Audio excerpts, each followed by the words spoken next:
तो अगर आपने यूके का विजिटर वीजा अप्लाई किया है तो आपको इस चीज का ध्यान रखना है कि आप डॉक्यूमेंटेशन सही तरीके से प्रोवाइड कर रहे हो। अगर आपने डॉक्यूमेंटेशन सही नहीं दी तो आपके हाई चांसेस है कि यूके का विजिटर वीजा रिजेक्ट हो जाए, क्योंकि इस साल से यहाँ पे होम ऑफिस ने, यूके गवर्नमेंट ने बहुत टाइट चेक कर दिया है कि अगर आपके डॉक्यूमेंटेशन थोड़े से भी गलत है तो आपका स्ट्रेट फॉरवर्ड वीजा रिजेक्ट हो जाएगा। उस केस में आपका एक तो टाइम तो लॉस होता ही होता है, इसके साथ साथ आपकी एप्लीकेशन फीस भी चली जाती है, जो कि एक एक्स्ट्रा बर्डन होता है। तो आपको ध्यान रखना है जब भी आप वीजा अप्लाई कर रहे हो तो इस डॉक्यूमेंट चेकलिस्ट जो कि मैं बताने वाला हूं इसको फॉलो करो, ताकि आपका वीजा इजीली मिल जाए आपको। तो इस वीडियो को मैंने दो पार्ट में डिवाइड किया है। पहले पार्ट में बात करेंगे अगर आपने यूके का वीजा खुद से अप्लाई किया, आपको कोई स्पॉन्सर नहीं कर रहा, तो आपको क्या क्या डॉक्यूमेंटेशन प्रोवाइड करनी पड़ेगी। और अगर आपको कोई स्पॉन्सर कर रहा है, चाहे आपको यूके में कोई फ्रेंड फैमिली आपको स्पॉन्सर कर रहा हो या आपके इंडिया में ही कोई आपके फैमिली मेंबर्स आपको स्पॉन्सर कर रहे हो आपको यूके का ट्रिप, तो आपको क्या क्या डॉक्यूमेंटेशन प्रोवाइड करनी पड़ेगी। तो वीडियो पूरी एंड तक देखिए, हम पूरी डिटेल बात करेंगे क्या क्या डॉक्यूमेंटेशन है दोनों केस में। पर उससे पहले अगर चैनल को सब्सक्राइब नहीं किया तो सब्सक्राइब कर दो, ताकि आपको ऐसा important update time to time मिलता रहे। तो चलिए स्टार्ट करते हैं आज का वीडियो, जहां पे हम पहले बात करेंगे क्या क्या डॉक्यूमेंटेशन आपको चाहिए अगर अपना वीजा खुद से अप्लाई कर रहे हो। तो पहले हम बात करेंगे, आपका पहला इंपॉर्टेंट डॉक्यूमेंट होगा आपका पासपोर्ट, जो कि वैलिड होना चाहिए एटलीस्ट 6 मंथ के लिए। अगर आपका पासपोर्ट विद इन 6 मंथ आपका एक्सपायर होने वाला है तो देयर हाई चांसेस कि आपका वीजा रिजेक्ट हो जाएगा। तो इंश्योर करिए कि आपका पासपोर्ट एटलीस्ट 6 मंथ के लिए वैलिड होना चाहिए। उसके बाद करते हैं सेकंड डॉक्यूमेंटेशन होगा प्रूफ ऑफ रिटर्न। ये बहुत क्रिटिकल डॉक्यूमेंट है। अगर आपने ये प्रूव नहीं किया कि अपना ट्रिप खत्म होने के बाद आप यूके छोड़ के अपनी कंट्री वापस चले जाओगे, तो आपका वीजा रिजेक्ट डेफिनेटली होगा। तो इस केस में आप क्या कर सकते हो, अगर आप एज ए स्टूडेंट हो तो अपनी यूनिवर्सिटी से आप एक लेटर लिखा सकते हो कि आप इतने दिन की छुट्टी लेके यूके जा रहे हो और उसके बाद अपना कॉलेज परस्यू करने वापस आओगे। अगर आप जॉब कर रहे हो, अपनी कंपनी से एक लेटर लिखवा सकते हो ये कंफर्म करते हुए कि भाई आप जॉब कर रहे हो, उसके बाद अपनी कंट्री वापस जाके अपना जॉब परस्यू करोगे। अगर आप बिजनेस करते हो तो आप बिजनेस के डॉक्यूमेंटेशन दिखा सकते हो। लेट से आपका जीएसटी नंबर हो गया, आपने कोई दुकान ली हुई है, कोई बिजनेस सेटअप होगा, उसके प्रॉपर्टी पेपर वो दिखा सकते हो, ये प्रूव करते हुए कि भाई आपका ये बिजनेस है, आप इसको परस्यू करने वापस आओगे, यूके छोड़ के यूके में सेटल नहीं होगे। अगर आप रिटायर्ड हो, अब हो सकता है आपके नाम की कोई प्रॉपर्टी हो, एसेट हो, फिजिकल एसेट हो, तो वो दिखा सकते हो। Physical asset is always good कि अगर आपके पास जॉब भी करते हो, स्टूडेंट हो या कुछ भी बिजनेस करते हो, अगर आपके नाम पे कोई प्रॉपर्टी है तो उसको आप अटैच जरूर करिए, क्योंकि बहुत बड़ा एश्योरेंस देता है यूके गवर्नमेंट को कि भाई आप यूके घूम के बाद अपनी कंट्री वापस चले जाओगे। अगर आपके पास ये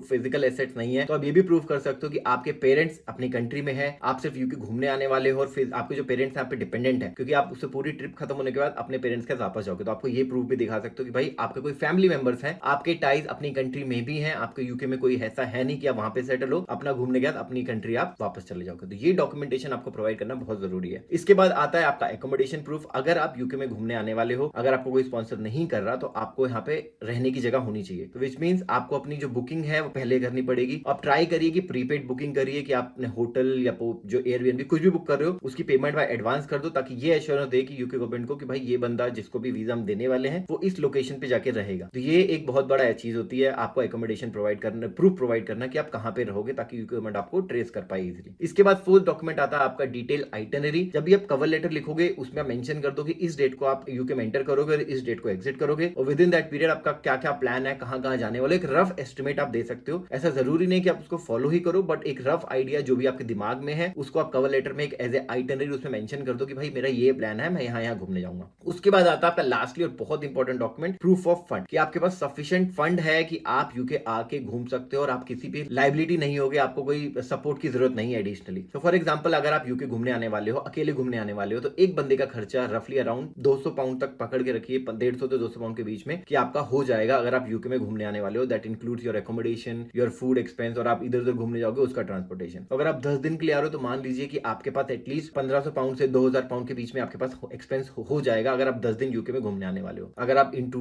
2 लोग आ रहे हो तो इंटू 2 कर लो, 3 लोग आ रहे हो तो इंटू 3 कर लो। तो अकॉर्डिंगली आपके पास इतना एक्सपेंस आपके पास हो जाएगा। बट ये कट टू कट नहीं है, आपके पास एटलीस्ट 3 टाइम्स इसके पास फंड होना चाहिए। फॉर एग्जाम्पल हमने जहां पे लिया कि आप 10 दिन के लिए यूके आ रहे हो, जहां पे आपका एक्सपेंस 2000 पाउंड होगा, तो आपके अकाउंट में at least 6000 pound which mean 6 lakh in INR at least होना चाहिए। ये प्रूफ करते हुए कि आपके पास सफिशिएंट फंड है, आप अपना बैंक बैलेंस पूरा कंज्यूम नहीं कर रहे यूके ट्रिप के लिए। तो ये चीज आपको प्रूफ करना बहुत जरूरी है कि आपके पास सफिशिएंट फंड है। तो ये 5 डॉक्यूमेंट हैं, अगर आप ये प्रोवाइड कर दोगे तो आपका यूके का वीजा बहुत ही इजीली मिल जाएगा अगर आप खुद से अप्लाई कर रहे हो। तो अब बात करते हैं पार्ट 2 की, जहां पे अगर आपका वीजा कोई और स्पॉन्सर कर रहा है, बेसिकली आपको कोई फ्रेंड एंड फैमिली जो यूके में ऑलरेडी है, या इंडिया में आपके पेरेंट्स आपको स्पॉन्सर कर रहे हैं आपका ट्रिप, जहां पे प्रूफ ऑफ फंड आप नहीं दिखा रहे, कोई और आपको सपोर्ट कर रहा है फाइनेंशियली, तो उसमें क्या क्या डॉक्यूमेंटेशन होंगे। तो पहला तो आपका वैलिड पासपोर्ट, जो कि मैंडेटरी है, आपके पास पासपोर्ट वैलिड होना चाहिए। दूसरा आपका इनवाइट लेटर, उस केस में आता है अगर आपको कोई यूके में आपका फ्रेंड एंड फैमिली आपको कोई इनवाइट कर रहा है, तो वो एक लेटर देगा कि भाई मैं इस बंदे को बुलाना चाहता हूं, और वो एक लेटर आपको देंगे इनवाइट लेटर के तौर पे, ये कंफर्म करते हुए कि वो आपको इनवाइट प्रोवाइड कर रहे हैं। तो ये एक फॉर्मेट आपको स्क्रीन पे आ रहा होगा। ये इनवाइट लेटर आप रेफरेंस के तौर पर ले सकते हो और अपने जो स्पॉन्सर जो भी आपको बुला रहा है उसको उनको बोल सकते हो कि भाई ये डिटेल इस तरीके से आप एक इनवाइट लेटर बना के उनकी तरफ से आपको दें, ताकि आप डॉक्यूमेंटेशन में ऐड कर पाओ जब वीजा के लिए अप्लाई करोगे। इसके साथ साथ वो अगर आपको फाइनेंशियली भी स्पॉन्सर कर रहे हैं, फॉर एग्जाम्पल आपके पूरे ट्रिप का एक्सपेंस भी बेयर कर रहे हैं, तो उनको एक स्पॉन्सर लेटर भी दिखाना पड़ेगा। तो ये आपको स्क्रीन पे आ रहा होगा, ये एक टेम्पलेट है स्पॉन्सर लेटर का। तो ये तरीके से आप उनसे बोल सकते हो अगेन एक लेटर वो अपनी तरफ से राइट डाउन करें कि भाई वो आपके पूरे के पूरे ट्रिप का एक्सपेंस भी बेयर करेंगे। तो एक तो हो गया आपका इनवाइट लेटर, जो कि ये प्रूफ करता है कि वो आपको बुला रहे हैं ताकि आप उनके साथ में रहोगे, विच मींस ये आपका कवर करता है एकोमोडेशन। और आपका जो स्पॉन्सर लेटर होगा ये प्रूफ करते हुए कि आपका जो ट्रिप का एक्सपेंस है वो भी वही आपके फ्रेंड एंड फैमिली बेयर कर रहे हैं, तो वो आपका प्रूफ ऑफ फंड कवर कर लेगा। तो दो कवर चीजें आपकी यहाँ पे कवर हो जाती हैं। इन केस आपको कोई इनवाइट कर रहा है या स्पॉन्सर कर रहा है, तो उस केस में आपको जो स्पॉन्सर बंदा होगा उसके डॉक्यूमेंटेशन भी आपको प्रोवाइड करने पड़ेंगे। पहला तो होगा उनका पासपोर्ट, अगर वो यूके रेजिडेंट नहीं है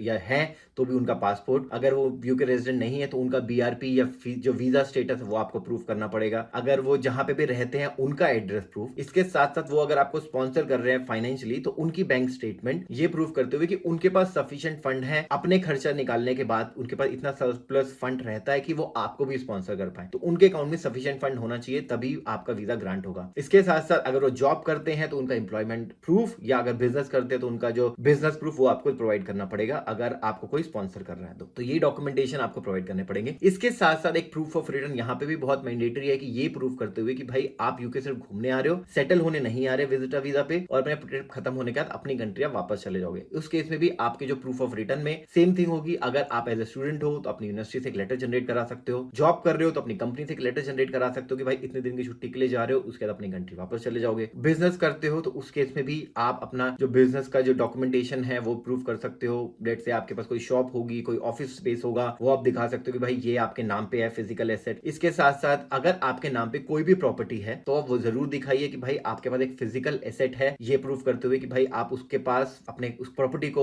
फिजिकल एसेट को क्लेम करने के लिए अपनी कंट्री वापस जाओगे। इन केस आपके पास नहीं है या आपके पेरेंट्स हैं जो भी आपके पास फाइनेंशियली डिपेंडेंट है, फॉर एग्जांपल आपके बच्चे भी हो सकते हैं जो कि आपके फाइनेंशियली डिपेंडेंट है, जो कि आपके साथ ट्रैवल नहीं कर रहे, आप ये भी प्रूव कर सकते हो कि भाई मेरे पे लोग जो मेरे फैमिली मेंबर्स हैं वो फाइनेंशियली डिपेंडेंट हैं, जो कि चाहे पेरेंट भी हो सकते हैं, बच्चे भी हो सकते हैं, वो मेरे साथ ट्रैवल नहीं कर रहे, मैं अपने ट्रिप के बाद उनके पास वापस जाऊंगा। तो ये डॉक्यूमेंटेशन भी आप प्रूफ ऑफ रिटर्न में दिखा सकते हो। प्रूफ ऑफ रिटर्न में आप डॉक्यूमेंटेशन जरूर डालिए क्योंकि बहुत इंपॉर्टेंट डॉक्यूमेंट है। अगर आप वो सही से प्रूव नहीं करोगे तो यूके गवर्नमेंट जो भी केस ऑफिसर होगा, हो सकता है उसको दिमाग में लगे कि यार ये बंदा यूके आएगा और यूके से वापस ही नहीं जाएगा। तो प्रूफ ऑफ रिटर्न बहुत इंपॉर्टेंट डॉक्यूमेंट है, अलॉन्ग विद जो भी डॉक्यूमेंटेशन मैंने आपको बताई। तो गाइस अगर आप इस चेकलिस्ट को फॉलो करोगे, दोनों केस में खुद से स्पॉन्सर कर रहे हो या आपको कोई स्पॉन्सर कर रहा है, तो आपको बहुत ईजी हो जाएगा आपका वीजा लेना। इसके साथ साथ एक इंपॉर्टेंट चीज होगी, अगर आपको कोई स्पॉन्सर कर रहा है तो आपको प्रूफ ऑफ रिलेशनशिप भी प्रूफ करना होगा। फॉर एग्जांपल अगर आपको कोई फ्रेंड एंड फैमिली आपको इनवाइट कर रहा है तो आपको वो क्यों इनवाइट कर रहा है, क्यों स्पॉन्सर कर रहा है, प्रूफ ऑफ रिलेशनशिप भी आपको दिखाना पड़ेगा। फॉर एग्जांपल अगर आपको कोई फ्रेंड कर रहा है तो आपको